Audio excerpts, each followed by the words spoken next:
Well, first of all, the country has to know we have to have a very adult level discussion as to what we want our tax policy to look like. And I don't profess to have all the answers. Do we want a tax structure that's based on taxing income, which is basically taxing labor? There is a period of time out there when you tax income so much that people begin to lose interest in working. Do you have a financial system that's based on taxing consumption, which I like? And one thing good about the consumption-oriented system of taxation is that if you get taxed enough on consumption, then what do? You quit consuming, and that promotes something else that's really healthy for people, and that's saving. You just don't spend as much money. Now, I'm not going to sit here and tell you that we could adopt a consumption-oriented tax structure and abandon everything else we do, and that works. I haven't studied it enough. I don't know enough about the flat tax or the fair tax sort of proposals that are hanging. Fair tax is more consumption, flat tax is more income.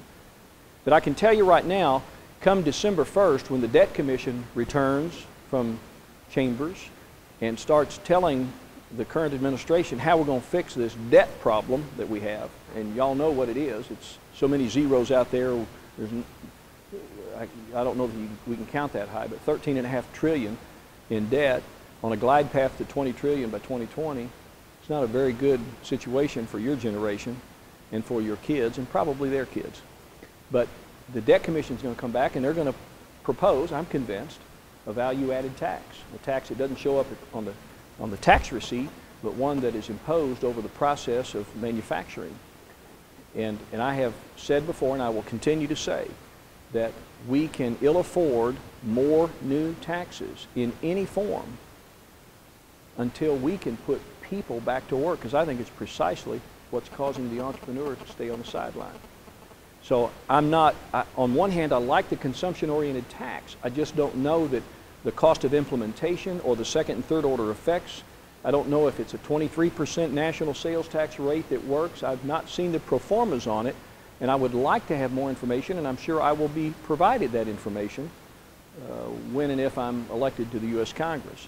But I like consumption-oriented spending because it puts you in control, or taxing because it puts you in control. And then on the other hand, I have said before, I just don't think that we need to be raising the marginal rates on anyone, even the wealthy. I just think that a tax hike on anybody in this particular climate, having come through the recession that we've gone through, is just not going to be good, and I think it's part of what's contributing to the uncertainty. So back to what I said in the beginning, I think we have to have a discussion, a national discussion about what we want our tax policy to look like. There's no question what we need tax reform. And the Pledge to America, if you've read it, that's the GOP message for the 2010 election, has a lot of good things in it.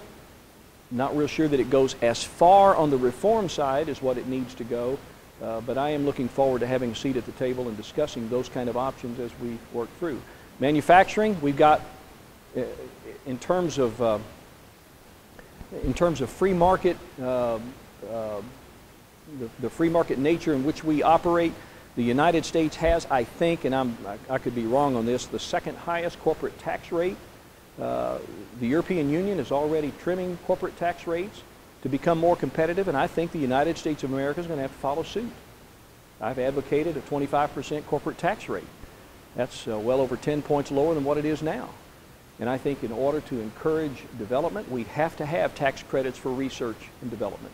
And we have to have a corporate tax structure that encourages the development in our country, or else we're going to continue to push a lot of things overseas. There's been a lot of talk. In fact, I had this discussion Sunday with another member of Congress, a very high-ranking member of Congress, about some kind of an amnesty program for corporate profits overseas. We have billions of dollars that have been generated in income overseas, and it's so heavily taxed coming back to the United States of America.